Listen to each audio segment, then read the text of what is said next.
My parents told me not to come to Thanksgiving after I paid $520,000 to save their house. So I said, noted, and let the papers arrive at their perfect dinner. We know you spent $520,000 to save our house, but your sister doesn't want you at Thanksgiving. No call, no explanation. Just one cold sentence lighting up my loft in the middle of the night, as if it were nothing more than a scheduling update. I stared at the screen for a long time. Then I typed one single word. Noted. After that, I quietly closed the chapter where I had always been the family doormat. What happened next was almost unreal. Their perfect Thanksgiving collapsed without me lifting a finger, and even then, that was only the beginning. Before I tell you everything, let me ask you something. Have you ever been taken for granted by the people you loved most? Because for most of my life, being the responsible one was not something I chose. It was something my family quietly assigned to me. My name is Iris Bennett. I am 34 years old, and I work in tech in Seattle. My life here is structured, predictable, and calm, which is the exact opposite of the family I came from. I grew up in a house where logic mattered less than keeping the peace. And keeping the peace almost always meant protecting my younger sister Maya from the consequences she created. Maya was the golden child from the moment she learned how to speak. She was bright, charming, magnetic in that way that made adults smile at her before she had even done anything worth praising. When she wanted something, she did not ask. She expected. And my parents always delivered. If she made a mess, they cushioned the fall. If she overspent, they covered the balance. If she hurt someone's feelings, they said she was just expressive, or tired, or misunderstood. Meanwhile, I learned to be the opposite. I learned to stay calm. I learned to be useful. I learned to be dependable. At some point, without anyone ever saying it out loud, I became the one who fixed things. Broken appliances, broken budgets, broken promises. My name was always the emergency contact. Not because anyone officially asked me to take that role, but because the alternative was watching everything spiral. And 6 months ago, everything almost did. My parents called me in tears. Their voices were shaking as they finally admitted the truth. They were months behind on the mortgage payments for the lakefront house they had lived in for decades. Maya had been borrowing money from them again. This time, she had drained a serious portion of their retirement fund to cover impulsive purchases and half-formed business ideas that never turned into anything real. On top of that, my parents had made a few bad financial decisions of their own, hoping they could solve the problem quietly before anyone found out. They were weeks away from losing the house. I did not hesitate. I liquidated investments I had spent 15 years building. I sold a rental condo I had poured years of work and money into. I moved funds I had planned to use for my own future. When the dust settled, I had wired them $520,000. No questions asked. My attorney, Daniel, insisted we put the agreement in writing to protect everyone involved. My parents were desperate and grateful, and they signed every page without blinking. For a few months, everything seemed stable again. Maya returned to her usual rhythm: designer clothes, flashy updates, a new career path every other week, a new business idea every time the last one fell apart. My parents brushed it off as her finding herself. It was the same excuse they had been using for years. I told myself it was not my place to intervene anymore. Still, there were moments I could not ignore. Conversations I was not invited to. Family photos I was not included in. Vacations where I was told I was probably too busy to be asked. And every time, one quiet thought formed in the back of my mind. I paid for the roof over your heads. Why am I the one left outside? But I pushed it down. I convinced myself I was overthinking. I told myself I was tired. I told myself family was complicated. Then all of that restraint collapsed the night they sent that text. The night they told me I was not welcome at Thanksgiving because Maya did not want me there. The night everything changed. I must have read the Thanksgiving message at least a dozen times. Not because I did not understand it, but because I could not believe how casually they had said it. We know you spent $520,000 to save our house, but your sister doesn't want you at Thanksgiving.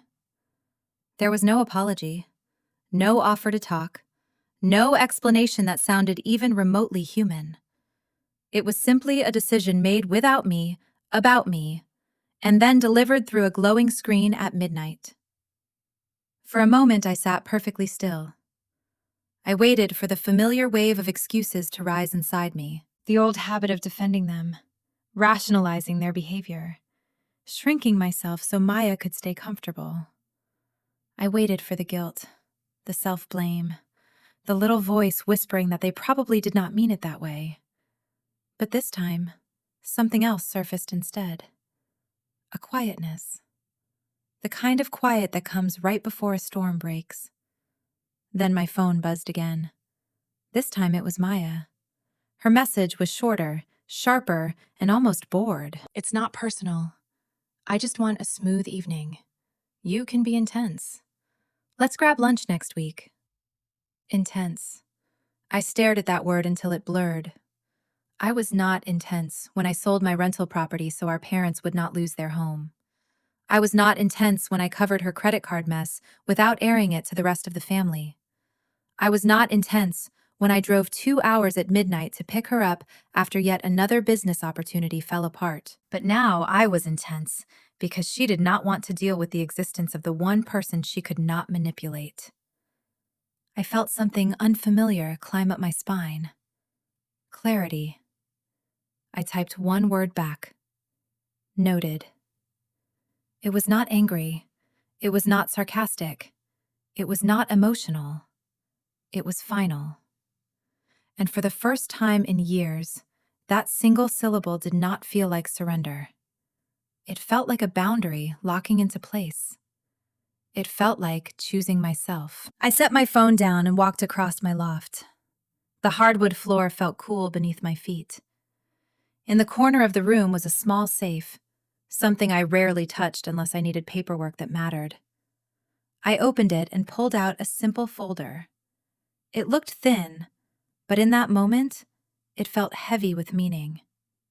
Months earlier, when I paid off the house, Daniel had insisted on drafting a formal agreement.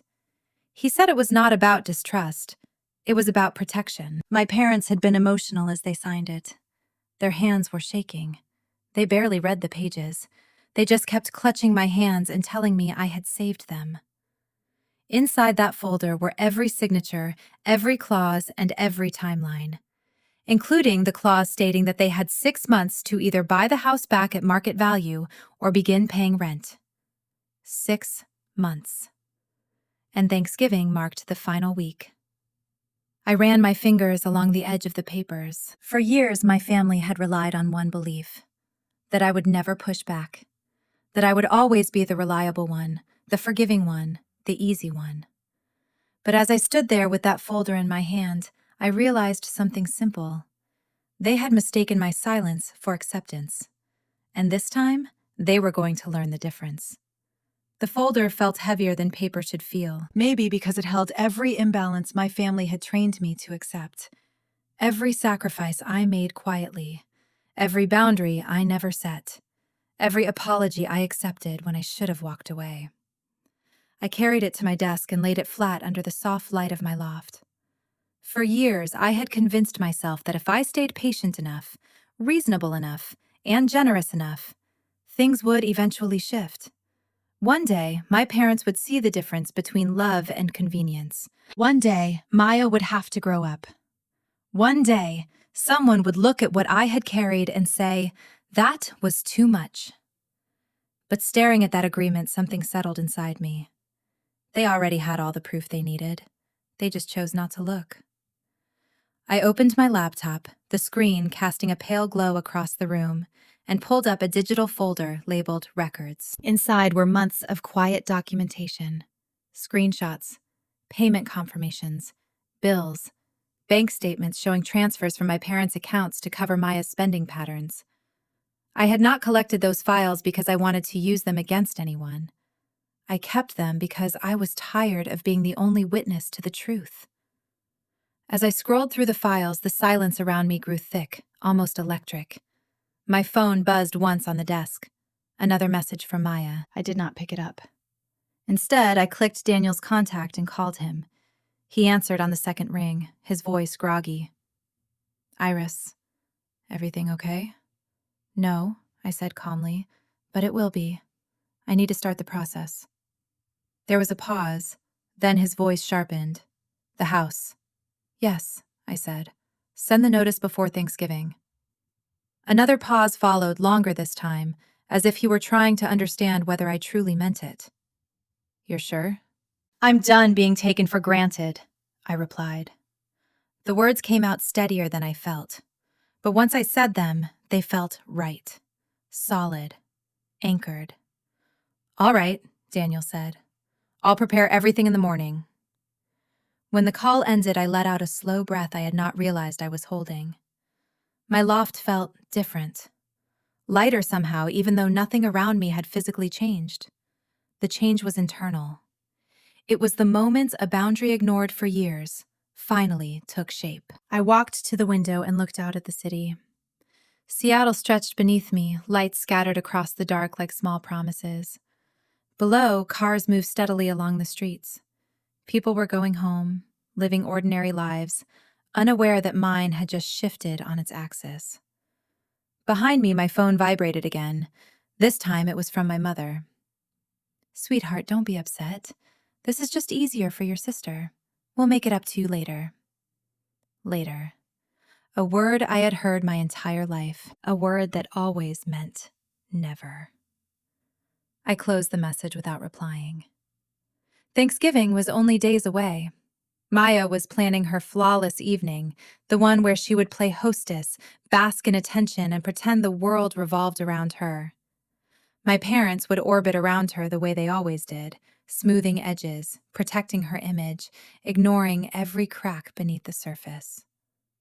But not this time. This time the consequences would arrive at their door wrapped not in anger, but in legal terms they had agreed to themselves. And they would receive it exactly when they least expected it. Silently, elegantly, inevitably. Thanksgiving morning arrived behind a sheet of cold Seattle fog, the kind that makes the lake look like it is exhaling. Inside my parents' house, however, nothing resembled calm. Maya had been awake since dawn, perfecting a holiday she believed would impress the colleagues she had invited. These were people she wanted to convince that she was more successful, more stable, and more accomplished than she actually was. She wore a cream dress, her hair curled into soft waves that framed her carefully curated smile. She moved through the kitchen like a director on a set, barking instructions and adjusting every detail. She corrected my mother's placement of the silverware. She fine-tuned the table settings. She reminded my father to act natural when her guests arrived. My parents fluttered around her, half exhausted, half proud, and completely oblivious to what was already on its way. They did not know a delivery had been scheduled. Not food, not decorations, not flowers. Something else. They also did not know that I was not at home sulking or nursing hurt feelings. I was exactly where I needed to be. Someplace quiet. Someplace private. Someplace far enough away that I could hear my own thoughts without the weight of their expectations pressing down on me. I checked the time. 11:42 a.m. Right on schedule. Back at the lake house, Maya's colleagues began to arrive. A couple from her firm. One of them was her direct supervisor. They stepped inside, complimenting the decor she claimed to have prepared single-handedly. Maya glowed under the praise, soaking in every ounce of validation. My mother whispered to one of the guests, almost apologetically, "Our older daughter isn't coming today. She needed space." It was the same tone she used whenever Maya made a mistake. Gentle shielding, a careful bending of the truth into something soft enough not to hurt Maya. Then the doorbell rang. A simple sound, but it split the holiday in two. "Mom, get that," Maya said, adjusting her dress. "It's probably the last dessert order." It was not. At the door stood a man in a plain jacket holding a sealed envelope and a flat package. "I have documents for Robert and Elaine Bennett," he said politely. My mother blinked in confusion. Oh, that must be something else we forgot to order. He placed the envelope in her hands, asked for a signature, and left without ceremony. No drama, no raised voices, just a quiet delivery of consequences. My father moved beside her, his brow furrowing when he saw the legal header across the top. This, he said slowly, this is from Daniel, Iris's attorney. The room went silent, not because anyone understood yet, but because they recognized the name. Open it, Maya said lightly, still half smiling. Maybe it's nothing. But as the envelope tore open, her smile began to falter.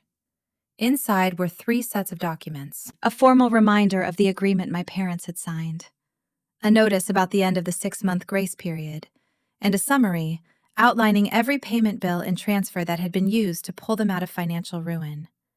Payments that all traced back to me. My mother's hands shook as she unfolded each page. Rent, she whispered. Market value. Starting immediately. My father skimmed the text, the color draining from his face. Or we have to buy the house back, he said. Elaine, this isn't optional. We agreed to this. Maya stepped forward and snatched one of the pages from his hand. What do you mean, rent? This is our home! It's not, my father said quietly. For the first time in years, his voice sounded stripped of all its usual denial. It hasn't been for 6 months. Iris owns it. Those words hit the room like a physical blow. Even Maya's supervisor looked stunned. She wouldn't actually enforce this, my mother said, panic rising in her voice. She's just upset. But then she reached the final page, the one detailing the timeline. Thanksgiving Day was the deadline. Not next week, not next month. Today. And just when the panic began to settle into the room, Maya noticed something else. The signature at the bottom of the agreement. Her own. What is this? She cried. Why is my name on it? I didn't sign anything. You did, my father snapped, his voice breaking for the first time in years. You signed as a witness the day Iris paid off the mortgage. You were sitting right there. You said you'd read it later. Maya's face went pale. Her supervisor adjusted his glasses and began reading the document more thoroughly. You said your family situation was stable, he said slowly. You said you were supporting your parents through a temporary setback. I am Maya, stammered. This is all a misunderstanding. But he barely looked at her. His eyes were on the evidence packet, the transfers, the withdrawals, the payments covering Maya's designer purchases and failed ventures, expenses she had claimed were funded by her personal savings. It was unraveling too quickly for her to catch. My mother turned to my father in alarm. Call her. Call Iris right now. They tried. The phone rang once, twice, 3 times. I watched it silently from where I sat, screen down, not bothering to move. Then my father tried again. Then my mother. Then Maya, frantically dialing with trembling fingers. By the time my phone stopped buzzing, I had more than 30 missed calls. Finally, I answered. Hello. My voice was calm. Too calm. Iris, my father breathed. We received something. You didn't need to do this. Not today, not like this. You told me not to come, I said simply. I respected that. My mother jumped, in her voice cracking. Sweetheart, please. This is a misunderstanding. Maya didn't mean I read everything I said. Maya cut in sharply, grabbing the phone. What you're doing is insane. You're ruining Thanksgiving. You're ruining my reputation in front of my coworkers.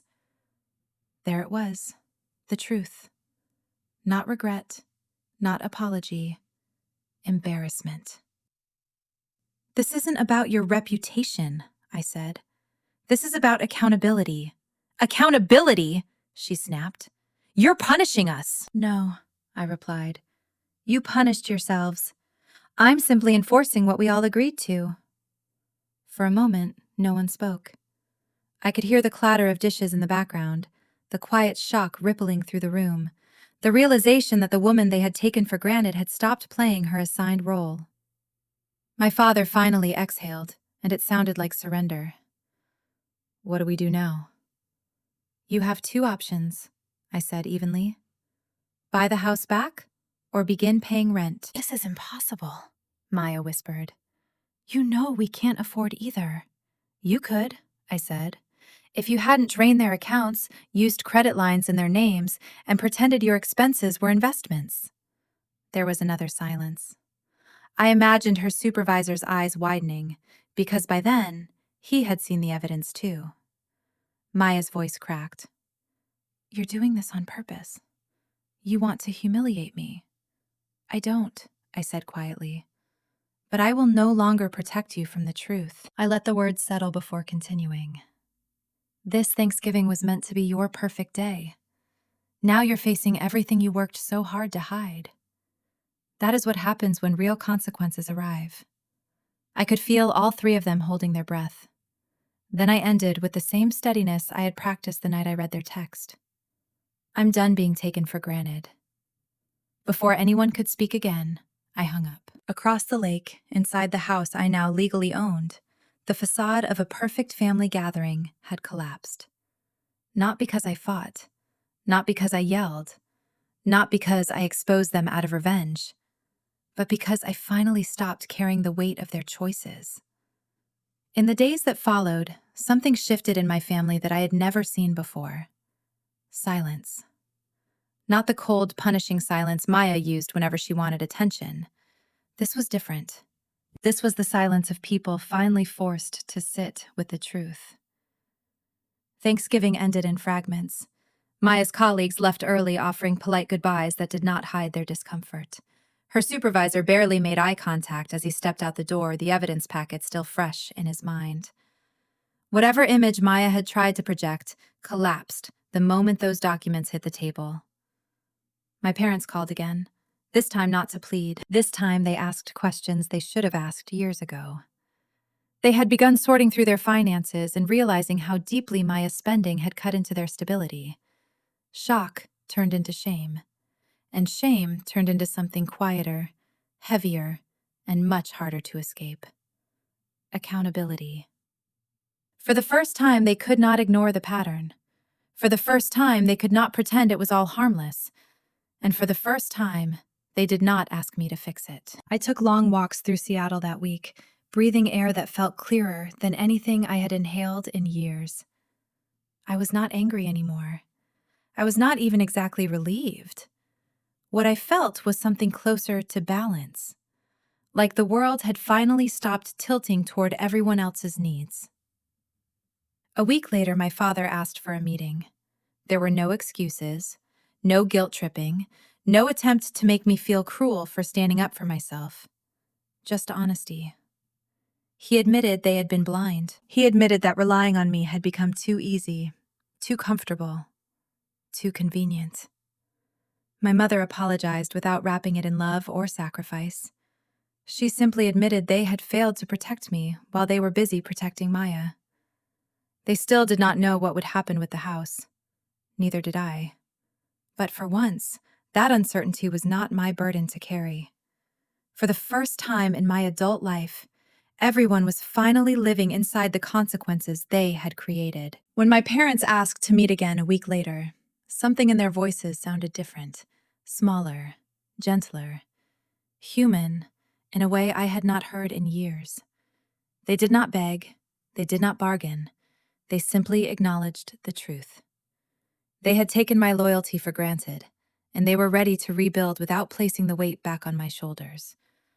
As for Maya, the silence from her end said more than any apology could have. For once, she was the one facing questions. For once, she could not hide behind charm excuses or the family habit of protecting her from reality.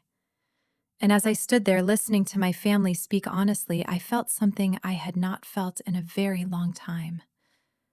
Peace. The real kind. So, if you were in my place, what would you have done?